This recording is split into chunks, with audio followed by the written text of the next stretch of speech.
Okay everybody, so today we're going to be doing a quick deck profile over a deck that I've been playing for probably a month or so on the Pokemon trading card game, and Expanded. This is an expanded deck, so we're looking at black and white onward. This is a Shedinja control deck that I've been playing. This is a hit and run style deck in a similar style to Donphan, that's using Ninjask as your hit and run Pokemon, and hiding behind Shedinjas as a sort of upgraded version of Robo Substitute to try to knock out opponents without really giving them any value back for knocking you out. Using things like Bursting Balloon and Hypnotoxic Laser poison damage to get extra kills in some places where you otherwise wouldn't be able to, and really trying to outvalue your opponent and really positively trade for prize cards. You really should be taking 4 or 5 prize cards for any one prize card they take. So let's get into it specifically. At the bottom, let's talk about the Pokemon. This deck doesn't run many Pokemon, and most of them are evolved Pokemon. They come from Nincada. Nincada is a basic Pokemon, 40 HP with the Dig attack. Dig is 10 damage, flip a coin, if heads, prevent all effects including attacks, damage done to him on the next turn. This is pretty good for helping you to buy extra time if you're unlucky, if you're facing against a lead on your opponent's side that can do 40 damage in a single turn, or if you just don't find a Ninjask on turn 2, sometimes you can use this if you need to try and buy an extra turn to find another Ninjask. It's just a pretty okay attack to help to try and buy an extra turn. And speaking of Ninjask, Ninjask is a Stage 1 Pokemon, 60 HP, with the Cast Off Shell ability.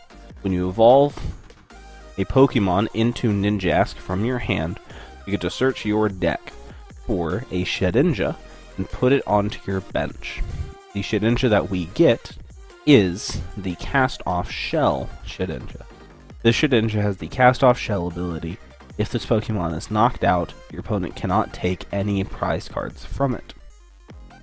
This is also able to negate the plus ancient trait that allows your opponent to take an extra prize card when a Pokemon is knocked out. The opponent will receive no prize cards for knocking out Shedinja. Shedinja has 60 HP, no weakness, no resistance, and free retreat cost. Free retreat cost being very, very important because this is a hit and run strategy. So allowing Shedinja to act as kind of our Robo Substitute in this situation is very powerful. Its attack is also not awful. 1 energy for 3 damage counters divided as you choose on any of your opponent's Pokemon is very, very good, allowing you to snipe benched Pokemon who have run away after you've hit them once or twice, or being able to spread damage out on some weaker benched Pokemon in a deck like Night March is never a bad thing. Ninjask himself has the attack Night Slash, which is a hit and run attack. So for 2 energy, we do 60 damage, which is already better than Donphan by base, which is one of the reasons why I'm not running Muscle Band in this deck. In a deck like this, where Ninjask is hitting for 60 damage base, that is 2-hit killing things like Shaman and Manaphy, as well as being able to 3-hit kill unassisted EXs. We are able to 4-hit kill Mega EXs. However, once we throw in Hypnotoxic Laser damage and Bursting Balloon damage and things like that, this takes most of those hits down to 2 and 3 to kill EXs and Mega EXs respectively. When we attack with Night Slash, we switch Ninjask with one of our benched Pokemon. Normally, it's going to be a Shedinja that we got for free off of the Cast Off Shell ability. We can then let Shedinja sit out in the active, we can put a Bursting Balloon on it, or if my opponent simply can't knock it out, or even if they do knock it out, then we can switch out for free, because Shedinja has no retreat cost. We can switch out back into Ninjask and hit our opponent again and do it all again. This is an advantage over Robo Substitute. Robo Substitute has the issue of not being able to retreat on its own. You have to pull it out of the active using something like a switch or escape rope. Otherwise, you have to discard it. With Shedinja, it can retreat, being able to be used over and over. Also, being a basic Pokemon on its own, allowing you to get it back with things like Super Rod or Brock's Grit. The other two tech Pokemon we have in the deck are Mr. Mime, mostly being here for the bench barrier ability, allowing us to again try and prevent our Ninjask from being sniped on the bench, and the Safeguard Sigilif. Safeguard Sigilif preventing all effects of attacks, including damage done by EX Pokemon. As we move into a post-Sun and Moon world, Sigilif may be taking a bench seat. Unfortunately, as more GXs come out, and as GXs become more popular, Sigilif is going to get worse and worse, and unfortunately I think we may need to switch Sigilif out here. Eventually. I do like this card. Its ability to wall certain decks in their entirety is awesome, as well as to be able to bias a turn or two and get some surprise knockouts against some decks that are not expecting it out of a deck like this is normally a great thing. So, this deck runs a lot of one-of supporters, as you guys can see, and the way that we can get away with that a lot of the times is by running Battle Compressor. Battle Compressor allows us to get away with playing a lot of these one-of cards, these one-of Pokemon, these one-of supporters. Battle Compressor allows us to get away with that by allowing us to put those cards into our discard pile if we either don't need them, or in the case of supporters, want to have access to them with VS Seekers later in the game. If we're playing against a deck that maybe doesn't do bench damage, we can use Battle Compressor to get rid of Mr. Mime. Playing against a deck that doesn't run EXs, we can get rid of Sigilif. That kind of thing. Being able to get rid of the cards out of our deck and thin out our deck 3 cards for 1 card is powerful. The A-spec of choice in this deck is Computer Search. You can actually use Dowsing Machine, and that is a completely valid choice here, as this deck does tend to go pretty long in the games, and being able to reuse cards from the discard pile when there may not be any left in the deck is something very powerful that Dowsing Machine allows for. If you have played all of your Burbank City gyms in a stadium fight and you need to get one back, you can do that with Dowsing Machine, where Computer Search can't. I think on average, Computer Search is probably going to be slightly better than Dowsing Machine. Dowsing Machine is definitely better in the really long matches than Computer Search, whereas Computer Search is definitely a lot better in the early game than Dowsing Machine is, where things have not had time to get in the discard pile. But if you, for whatever reason, whether it's a budget reason or if you feel that games are going a little bit longer than you expected, can very easily sub out Dowsing Machine for Computer Search in this deck, and it's a totally fine substitute. This deck is running Eco Arm in it simply because we are running Bursting Balloons, and we want to be able to reuse those Bursting Balloons to try and disincentivize people from attacking into our Shedinjas and into our Ninjask to let us buy an extra turn or two, as well as to get in some extra free damage from time to time when somebody does attack into it. Which leads us into Bursting Balloon. It's a tool card that when the opponent attacks this Pokemon that has it equipped, they take 60 damage counters. Bursting Balloon only lasts for 1 turn. After that, it falls off, so it is not that overpowered. However, it is a good way to kind of slow down your opponent and make sure that they don't always want to attack into you. On the note of getting in free damage, we have 4 Hypnotoxic Laser. The sleep from Hypnotoxic Laser can help to buy you a turn by just putting your opponent to sleep, as well as the ability from Hypnotoxic Laser to put out extra damage from the poison. In combination with Burbank City Gym, the poison damage from Hypnotoxic Laser can help to cut down the time it takes for you to kill EXs from 3 turns to 2 turns, allowing you to take out a lot of these EX-centric decks much more quickly and much more consistently. We have Level Ball. Level Ball is perfect in this deck because all of the Pokemon we're currently running have less than 90 HP, allowing Level Ball to tutor them all for free with no downside. Running 4 Puzzle of Time here because, as I've said, games tend to go long with this deck, and being able to get cards back from the discard pile, any cards back from the discard pile, is incredibly powerful, as well as being able to smooth out your draws to say, oh, well, I'm just going to be drawing energy for the next 2 turns, so let's go get that supporter that's 3 cards deep in the top of our deck, is very powerful, and it's especially powerful when comboed with shuffle effects, when you do have the ability to play this with Battle Compressor or an Eco Arm or Brock's Grit or something like that to look at the top 3 cards of your deck, see if they're good or not, take the best one out of it, and then shuffle the rest away, is a very powerful thing to do. Next up, we have VS Seeker, probably one of the most powerful cards in the game. VS Seeker allowing you to reuse any supporter card from your discard pile, And this is one of the cards that allows us to get away with running so many one-of supporters, allowing us to put these cards into our discard pile early using Battle Compressor, so they can get them back over the course of the game by using our VS Seekers.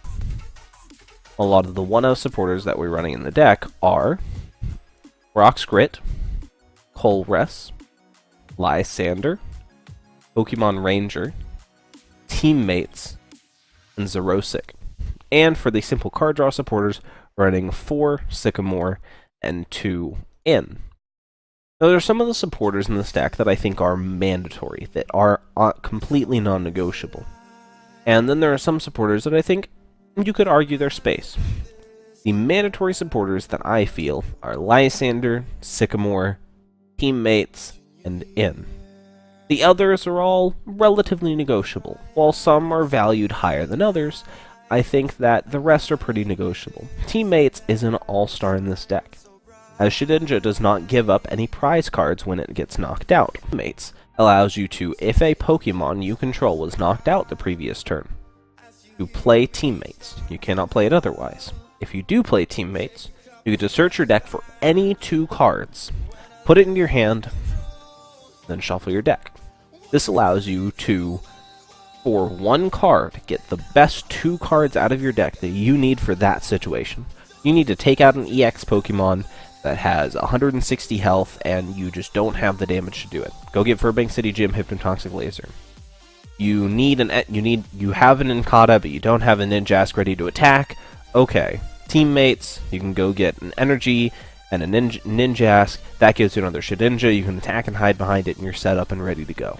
Teammates is incredibly powerful and can let you do so much and really can swing a battle in your favor. Lysander is incredibly important, simply for getting troublesome Pokemon out of the active, but also for getting rid of powerful support Pokemon.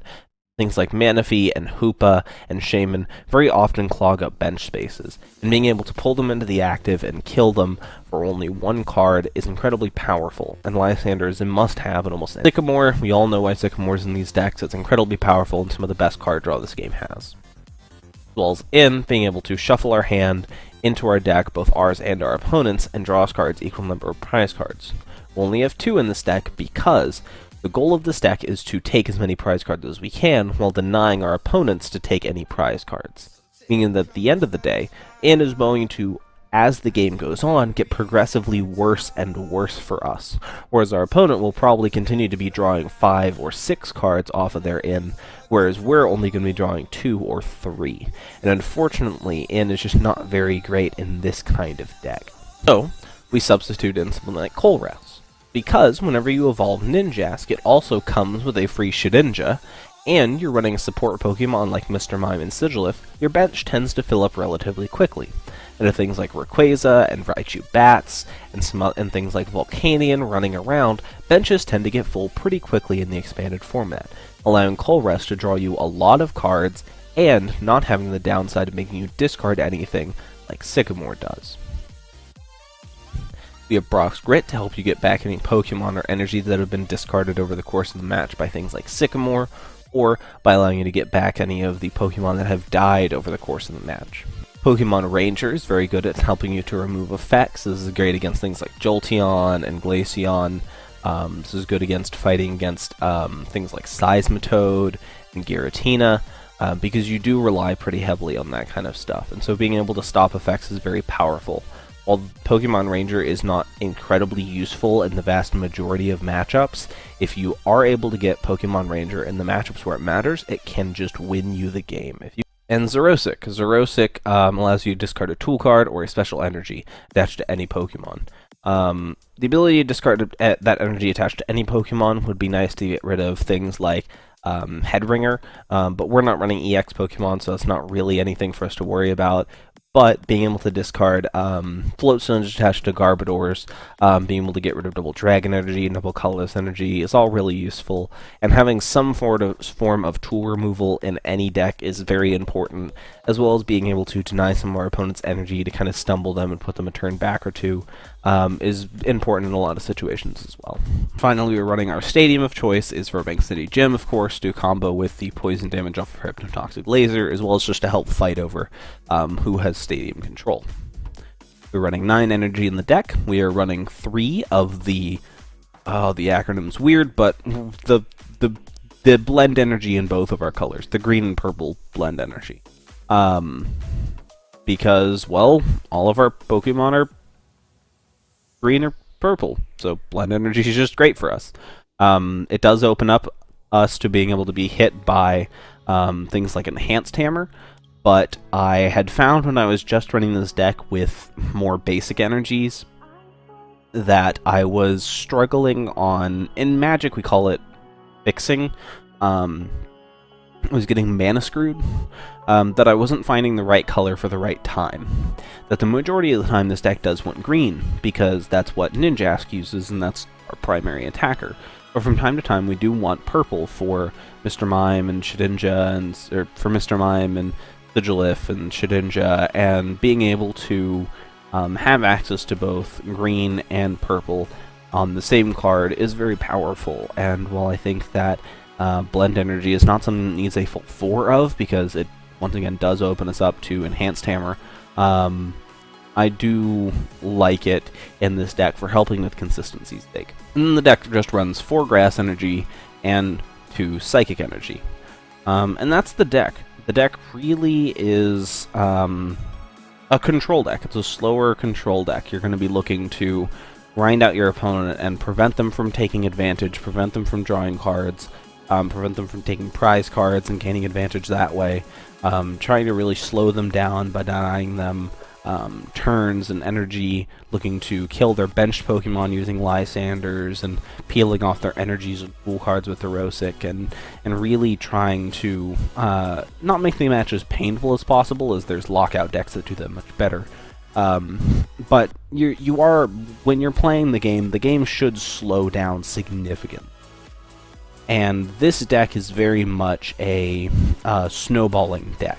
Once you got set up, once you've been set up, once you have a Shedinja out in front and a Ninjask ready to hide behind it, and you can hit and run consistently, and you've got bursting balloons and ready to go, you're very, very hard to stop. Your opponent's really only chance to stop you is to try and knock out an Incada before you can get going on turn 1 or 2. If they can't do that and you can get a chance to get set up and get support behind your cards, you're very, very difficult to stop. I've taken first place in quite a few events with this deck. This deck personally I think has won me somewhere in the neighborhood of like 50 or 60 booster packs through events, and I'm proud of it. This is a deck that I've enjoyed playing with and tooling with for the last month or so online, and I've even gone as far to build it in paper because I've enjoyed it so much. I hope you guys have enjoyed this deck profile on this deck, and if you guys have any questions about the deck, please feel free to leave that down below. If you guys want to see any Pokemon footage with this deck, I will be happy enough to play this deck through an event and show it off to you guys. But you guys gotta kind of have the demand for it. Let me know if you guys want that kind of stuff. If you guys want to see any other TCG videos, Magic, Elder Scrolls, Legends, Pokemon, not Hearthstone, please. Hearthstone's bad. But if you guys want to see other TCG footage and other TCG videos, please let me know. I love playing TCGs. It's my favorite thing to do. But with all that aside, I want to thank you guys for watching. Hope you all had a great day, and I'll see you next time.